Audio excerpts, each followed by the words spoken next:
अस्सलाम One. वालेकुम viewers. अस्सलाम वालेकुम व्यूअर्स। औज़ुबिल्लाहि मिनश शैतानिर रजीम। बिस्मिल्लाहिर रहमानिर रहीम। अल्लाहुम्मा सल्लि अला मुहम्मद व अला आलि मुहम्मद कमा सल्लैता अला इब्राहीम व अला आलि इब्राहीम इन्नका हमीदुम मजीद।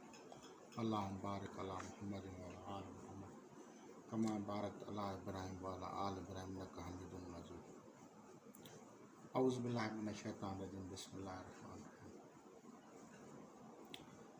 आज हम उसी सिलसिले का जिसमें हम मुख्तलिफ तिल्स्मात जो कि उलमाए फ़लसफ़ा ने बयान की थी, जो कि एंशंट टाइम यानी ग्रीक की जो मैथोलॉजिकल फ़िलासफ़िकल या साइंटिफिक रिसर्च थी, उससे भी पहले की ये इल्म है।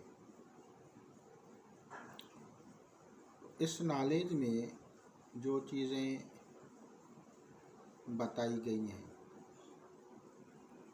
उनमें पिछली मर्तबा हमने कापर के बारे में बताया, मरकरी के बारे में बताया। तो मरकरी जो है ये साफ क्लीन्ड मरकरी जो होता है, इसको अगर आप अपने पास रखते हैं तो आपके पास ऐसी वेव्स आएंगी जो आपकी स्पिरिचुअलिटी को भी और फिज़िकल भी आपको ठीक करती हैं, लेकिन वो प्योर हो, मिक्स ना हो। और इसी तरह अगर तलासम में वो डालते थे तो उनकी जो मखलूक़ात थी उसका पहरा देती थी। ठीक इसी तरह अगर कोई कलई को बनाता था, जिसे रांगा बोलते हैं, ये जुपिटर की धात है। इसको जब बनाते थे तो उसको बनाकर जब वो उसमें रखते थे तो उसको साफ़ करने की जो चीज़ होती थी वो नमक इंद्रानी या नमक वो ही होता था। अब जब उसको वो तलाशम बनाते थे, तिल्स्मन्स बनते थे, उनको वो अपने ट्रेज़र के ऊपर अपने नायाब या कीमती कुतुब के पास रखते थे तो पहरा लग जाता था। अब वहाँ पे जो मखलूक़ात नज़र आती थी तो वहाँ लोगों को काजी यानी जजेस, जो पुराने ज़माने के जजेस होते थे, उनकी ड्रेसेस में मलफूज मखलूक़ात नज़र आती थी। इसी तरह अगर कोई आयरन को प्यूरीफाई करता था तो आयरन को प्यूरीफाई जो करता है वो नमक करता है, चाहे वो समंदर का पानी हो वो भी नमकीन है, या मैदनी नमक हो, तो उस नमक के साथ उसको साफ़ करते थे, उसकी प्लेट्स रखते थे। अब आप बताएं कि आयरन एक ऐसी चीज़ है, कोई भी चीज़ आप आयरन की रख लें, वक्त गुज़रने के साथ ऑक्सीडेशन के साथ, जब हवा के साथ उसकी ऑक्सीजन होती है ना, वो उसके साथ रिएक्ट करती है तो उसको जंगार लग जाता है यानी उसमें एक किस्म की कसाफत आ जाती है। लेकिन अगर फ़िलासफ़ा वाले जो कर बनाते थे तिल्स्मन की चीज़ें, उनको हज़ारों साल हो जाते थे और उनकी वो लोहे की बनी चीज़ें, आयरन मेड जो भी उनकी चीज़ें होती हैं, हज़ारों सालों से उनको आज भी अगर कोई कहीं से लेते हैं तो वैसी की वैसी पड़ी होती है। आपने ये सुना होगा एहराम मिस्र से, पिरामिड ऑफ इजिप्ट से लोगों को मुख्तलिफ लोहे की चीज़ें भी मिली और वैसी की वैसी कहीं और से भी ऐसा हो सकता है। तो हज़ारों सालों से, सैकड़ों सालों से वो पड़ी हुई चीज़ें, वो तलवारें, वो लोहे के बर्तन, वो लोहे की बॉक्सेस, वो वैसी की वैसी पड़ी हुई हैं। ये क्या था? ये उनको एक फ़न था, एक इल्म था, जिस नॉलेज से वो उस चीज़ को उस हद तक प्यूरीफाई करते थे कि अगर उस चीज़ को ज़मीन में दबाया जाए या ज़मीन पे पड़ी रहे और हज़ारों साल गुज़र जाएं तो वो साफ़ ही रहेगी, उस पर और चीज़ रिएक्ट नहीं करेगी, यानी इतनी प्यूरीफाई होती थी। यही वजह है कि जब उन तिल्स्मन्स को हमारे उलमा निकालते थे तो वो उसी तरह ही साफ जो है पड़ी रहती थी उनकी चीज़ें।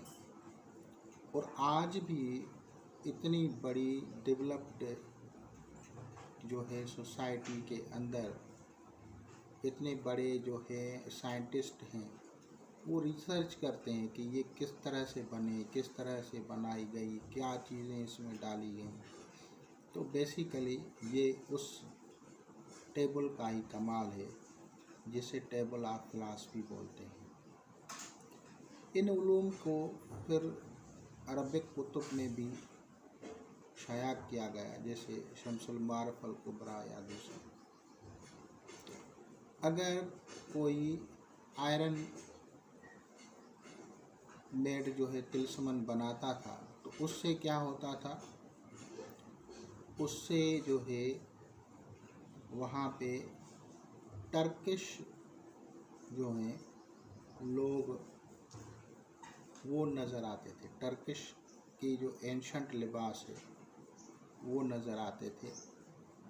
और दूसरे जो है वहाँ पे आतिश या आग उनको नज़र आती थी। तो होता क्या था कि जब वो लोग जाते थे तो इन तिल्स्मन्स को जब तोड़ते थे तो पहले इनकी सिंबल्स को देखते थे कि क्या नज़र आ रहा है। कहीं पे काजी नज़र आ गया तो वो समझ जाते थे कि जुपिटर का जो है तिल्स्मन है। अब जुपिटर कौन सी साइड का है भाई मशरक़ में उसका तिल्स्मन रखा जाता है।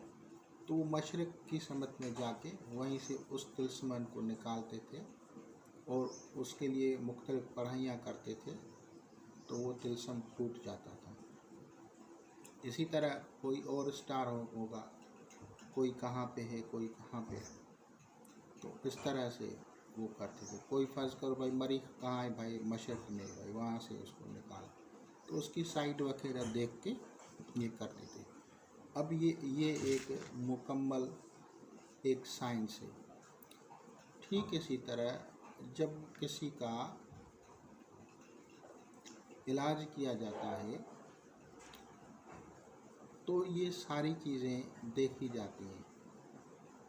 फॉर एग्ज़ाम्पल अगर मैं इफ़रीत की बात करूं तो मैंने आप लोगों को बताया था कि इफ़रीत की इलाज करते हुए आप लोगों ने मुख्तलिफ़ कुतुब में पढ़ा भी होगा, ये बात नहीं कि नहीं पढ़ा होगा, लेकिन आप लोगों को उसकी तरफ समझ नहीं होगी कि ये क्या क्यों लिखा है। इफ़रीत जो है वो किंग सुलेमान बिन डेविड, हज़रत सुलेमान अलैहिस्सलाम बिन दाऊद अलैहिस्सलाम जो था वो तांबे के साथ कैप्चर करता था। अब ये जो मखलूक़ात है ये एरीज़ से ताल्लुक़ रखती है, ये क्रिएचर एरीज़ के साथ ताल्लुक़ रखती है। अब जब ये इसको उसके साथ कैप्चर करते थे तो बाद में लोगों को उस चीज़ का इल्म हुआ तो फिर लोगों ने इसको जो है बिरादा तांबा कापर को पाउडर बना के उसको आग में डालते थे, यानी दूसरी बखुरात के साथ जो भी उनका होता था उसके साथ कापर भी पाउडर की सूरत में करते थे। यहाँ जहालत ये है कि अगर मैं किसी को कहूँ कि भाई आप तांबे का पैसा लेके आएँ और आपके इलाज में काम आएगा, तो लोग कहेंगे भाई ये कोई जादू कर रहा है या जो है ये कोई हिंदुआना रसूमात कर रहा है। क्योंकि जो हिंदू है उनकी एक प्रैक्टिस है, वो जब करते हैं कोई ख़ास अमल मुख्तलिफ इलाजात में, तो वो उनको कहते हैं कि आप जो हैं तांबे का सिक्का लेके आए। तो पहले तांबे के सिक्के चलते थे, तो तांबे का सिक्का जो था वो लेके आते थे और उस तांबे के सिक्के को जो है वो उसमें जहाँ आग जलाते हैं वहीं डाल के और बखूरात भी डाल के और मरीज़ को बिठाते थे। अब ये क्यों होता है? क्योंकि एरीज़ की जो मखलूक है यानी फरीद जो है वो उसकी खुशबू से ही जाता है। अब मैंने किताब शम्स इब्न अल-हाज तिलमसानी उसकी जो किताब है शमूसुल अनवार, मैं उसका आपको रेफरेंस दे रहा हूँ। वहीं जो इलाजुल जिन्नात और जादू है वही उन्होंने लिखा है। अब उन्होंने दो कबीले इनके लिख लिए हैं, अरबी के नाम लिखे, बनु धमशान या दमान या कोई भी इस तरह से उनके नाम भी लिख दिए उनके कबीलों के, तो आप वहीं से पढ़ सकते हैं। वही उस लिख रहा है कि भाई इसका इलाज जो है तांबे का पाउडर है वो बखूब करना है, जलाना है। लेकिन अगर आज के दौर में अगर कोई साहिब फ़हम बंदा किसी को ये कहे कि भाई आप तांबे का बरादा ले आएँ या तांबे का बरादा डालें, या फर्ज करो कि वो उसको तांबे का सिक्का ही बोले और वो करेगा, तो लोग उसके लिए, जिन लोगों को कुछ पता ही नहीं होता, वो उनको कहेंगे ये जादू कर रहा है। तो ये एक जहालत की इंतहा होती है। ठीक इसी तरह अगर कोई किसी को कहे कि भाई ऊँट की हड्डी, तो वो कहेंगे जादू कर रहा है। तो भाई ये सारी चीज़ें स्पिरिचुअल हीलिंग में और फिज़िकल हीलिंग दोनों में यूज़ होती हैं।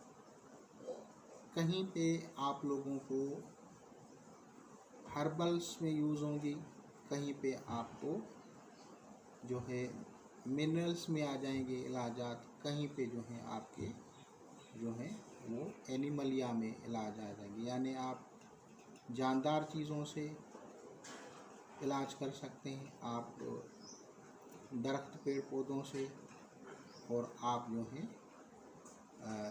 इसी तरह से मैदनियात से भी इलाज कर सकते हैं। तो ये सारे प्रोसेस होते हैं। लेकिन जाहिल लोग जो हैं उसको बस ज़िद होते हैं, उनको एक मौका चाहिए किसी को भी क्रिटिसाइज़ करने का या तकलीफ़ देने का, या कुछ लोग तो ये भी ख्याल करते हैं कि किसी का इलाज ना हो तो वो उनको कहेंगे भाई ये गलत है, ये है, इस तरह से उनको भगा देते हैं। क्योंकि उनके जो ख़ास तौर पर मरीज़ों के जो अपने भी होते हैं उनमें बहुत सारे अंदर से जो हैं उनके मुखालिफ भी होते हैं, या उनके दोस्त या कुछ इस तरह से भी हो जाता है। तो मुख्तलिफ़ बातें हैं, मुख्तलिफ़ चीज़ें हैं, तो ये कभी भी इस चीज़ को न समझ। लेकिन ये है कि सही नॉलेज हो, जिस तरह से मैंने बताई बात आप लोगों की, कौन सी चीज़ किस चीज़ से साफ़ होगी, ये ऐसे लोगों को इल्म ही नहीं है। तिलस्म बनाना मैंने कहा था कि बात लोग करते हैं, लेकिन बहुत बड़ी बात है उनके शराइत को पूरा करना, उन चीज़ों पे अमल करना, उनसे साइंटिफिकली या फिज़िकली फ़ायदा हासिल करना एक बहुत बड़ी बात है। जिनको आप मंगाएं आसान है, जिनको आप दूर करें वो भी आसान है, लेकिन वो आपको पता तो हो ना कौन सी मखलूक आपको डिस्टर्ब कर रही है और किस तरह से उसको रिमूव किया जाएगा।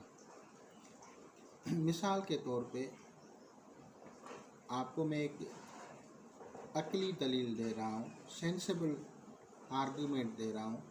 अगर आप चाहते हैं कि हम ज़मीन से ऊपर जाएं, तो क्या आपको ऑक्सीजन मिलेगी वहाँ पे? चलो ठीक है, आप राक की क्लाइंबिंग होती है ना, माउंटेन क्लाइंबर्स जब जाते हैं ऊपर, तो एक हद होती है, उस हद से ऊपर ऑक्सीजन जो है वो कम होती जाएगी, आकर ख़त्म हो जाती है। तो इंसान का जो लिमिट्स है वो ऑक्सीजन के साथ है, और कहाँ तक है, जहाँ तक वो मौजूद है। उसके बाद इंसान जो है अब अगर मज़ीद ऊपर जाना चाहता है तो उसको जो है कुछ ना कुछ जो है वो इंतज़ाम करना पड़ता है। जैसे ऑक्सीजन साथ ले जाते हैं सिलेंडर सांस लेने के। अगर यही इंसान चाहे कि मैं ज़मीन पे जाऊं तो भी पानी के अंदर, तो भी वो ऑक्सीजन ही लेके जाएगा। क्यों? क्योंकि ये खुश्की की ऊपर चलने वाली मखलूक और ऑक्सीजन के साथ चलती है। लेकिन ये लिमिट्स हैं, मखलूक़ात की लिमिट्स हैं। इसी तरह अगर परिंदे हैं तो उनकी भी लिमिट्स हैं, उस लिमिट से ऊपर परिंदे भी नहीं उड़ सकते। मछलियाँ हैं वो भी पानी के अंदर रहती हैं, ये उनकी लिमिट है। इसी तरह दीगर डायमेंशंस की जो मखलूक़ात हैं, जो क्रिएचर्स हैं, उनकी लिमिट्स हैं। उन लिमिट्स को समझा जाता है। बग़ैर समझे तुक्के लगाना ये कोई इलाज नहीं है। बग़ैर समझे तुक्के लगाना, भाई उसने ये पढ़ा फिर उसने फिर दोबारा पढ़ा, भाई आपको अंडरस्टैंडिंग ही नहीं है कि वो किस डायमेंशन की मखलूक है, किस ज़ोडिकल साइन की है, आप उसकी कैसे हीलिंग करेंगे। और मैंने आप लोगों को पहले बताया था कि जैसे जिन्नात हैं तो ये ज़ाहिरन इनविजिबल हैं, लेकिन इनको किस तरह से देखा जाता है वो भी मैंने वीडियोस बनाई हुई हैं, आप देख सकते हैं कि वो किस तरह से उसको किया जाता है। तो इसी तरह से वही चीज़ें अगर आपको इल्म हो जाए तो वो जो मामूली चीज़ें होती हैं वो बहुत बड़ा फ़ायदा होती हैं, बहुत बड़ा फ़ायदा इंसान को होता है। अब इफ़रीत की क्या ख़ुसूसियात हैं? गुस्सा, चिड़चिड़ापन। एरीज़ के साथ ताल्लुक़ है। एरीज़ कहाँ है? सर। आपके दिमाग पे जो है वो गुस्सा पैदा करेगा, एंजाइटी पैदा करेगा, ब्लड प्रेशर बढ़ाएगा, इमराज़ सर पैदा करेगा अगर वो आपको मुतासर कर रहा है तो। ठीक है, तो अब उसका इलाज भी उसी तरह ही होगा। किस तरह से कैप्चर होगा, किस तरह से उसको रिमूव किया जाएगा, तो ये एक बहुत बड़ी साइंस है। मैं इसीलिए नहीं बताता क्योंकि लोग ये हैं कि आप लोगों ने देखा होगा कि अक्सर लोग जिस तरह से पूछते हैं, भाई नुस्खा बताएं, नुस्खा बताएं। किसी को भी, कोई भी आप जाएंगे ना तो गाँव में, देहातों में या शहरों में भी आपने बहुत सारे लोगों को देखा होगा, किसी डॉक्टर या हकीम के पास अगर रश होगा और उनको कोई मरीज़ ठीक होंगे तो वो एकदम से कहेंगे भाई नुस्खा बताएं। भाई आपको नुस्खा क्या काम देगा, जबकि ना आपको मिजाज का पता है, ना उसके अंसर का पता है, क्या फ़ायदा देगा। तो ठीक इसी तरह अमलियात के साथ भी यही हाल है कि हर एक जो है ना वो कहते हैं अमल दो, अमल दो, अमल दो। तो अमल आपको कौन सा फ़ायदा देगा? आपको तो उसका कुछ इल्म ही नहीं रहा। जब तक इन चीज़ों को नहीं समझा जाता तब तक जो है रियाज़तें, इबादतें, मेहनतें जो होती हैं वो लोगों की ज़ाया हो जाती हैं, और बहुत सारे लोग जो हैं वो रुजत वगैरह का शिकार हो जाते हैं। ठीक इसी तरह जब हर एक को लोग जो हैं एक ही तरह का मेडिसन देते हैं तो वही हाल होता है। जादू के उतारे में ज़रूरी नहीं है कि आप सबको जो है दाल माश देते जाएं। जादू के उतारे में ज़रूरी नहीं है कि सबको जो है सुर्ख दाल देते जाएं। बहुत सारी चीज़ें होती हैं जो उनके मिजाज से लगती हैं, बहुत सारी नहीं लगती हैं। तो ये एक साइंस है, इसको समझें। यही कलीदे कीमिया भी है, यही कलीदे जो है हर्बल भी है, यही कलीदे यानी कि आप जो है केमिस्ट भी यही है कि आप आयुर्वेदिक या हर्बल भी यही है, और कि आप स्पिरिचुअलिटी भी यहाँ से है। सारी चीज़ें मैंने कहा था, सारे उलूम एक ही जगह से निकले हुए हैं, कोई इधर उधर से नहीं है। तो अब हम उसकी बात को समझेंगे कि अगर इंसान के अंदर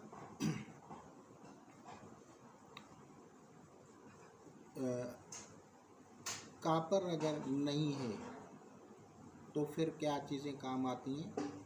वो जड़ी बूटियाँ अगर हर्बल मिजाज में हम मरीज़ को देखेंगे कि अगर उसका मिजाज मेदनी है तो हम कापर की खुशबू उसको देंगे, और अगर उसका मिजाज जो है वो उसमें आता है, क्या कहते हैं इसको, हर्बल में आता है, तो फिर हम उसको खुशबू जो है वो लौंग की देंगे या हर्मल की देंगे या कलवंजी की देंगे। ये तीन चीज़ें हैं, हर्मल, कलवंजी और लौंग। अब तीन चीज़ें ये हर्बल में आ जाती हैं। इसी तरह बहुत सारी और भी चीज़ें हैं, मैंने सिर्फ आपको ये पॉपुलर चीज़ें बता दी। और अगर उनका मिजाज जो है वो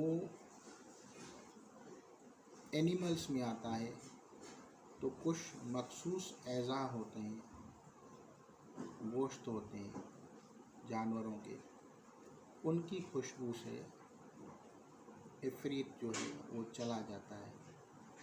तो तीनों चीज़ों को समझें कि हर्बल्स में अलग चीज़ हो जाएगी, मैदनियात में अलग हो जाएगी, मिनरल्स में, और एनिमल्स में अलग चीज़ें आ जाती हैं। अब जाहिल लोग जो होते हैं, कम इल्म लोग, वो इसको जादू समझ बैठते हैं। भाई आप कुतुब पढ़ें तो सही, आपको कहीं पे लिखा होगा भीड़ के बाल जलाएं, कहीं पे लिखा होगा कि आप जो है ना ऊँट के बाल जलाएं। ये क्या है? क्या वो लोग जाहिल थे जिन्होंने सदियों से इलाजात के लिए चीज़ें बताई? तो इन चीज़ों को जब तक कोई नहीं समझ सकता, वो अच्छा मुआलिज नहीं है, समझो, नहीं हो सकता। चाहे वो हर्बल्स में हो, चाहे वो स्पिरिचुअलिटी में हो, चाहे वो किसी और नॉलेज में हो। तो इंशाअल्लाह ताला अज़ीज़ आप लोग उससे इस्तिफ़ादा करेंगे। खुदा हाफ़िज़।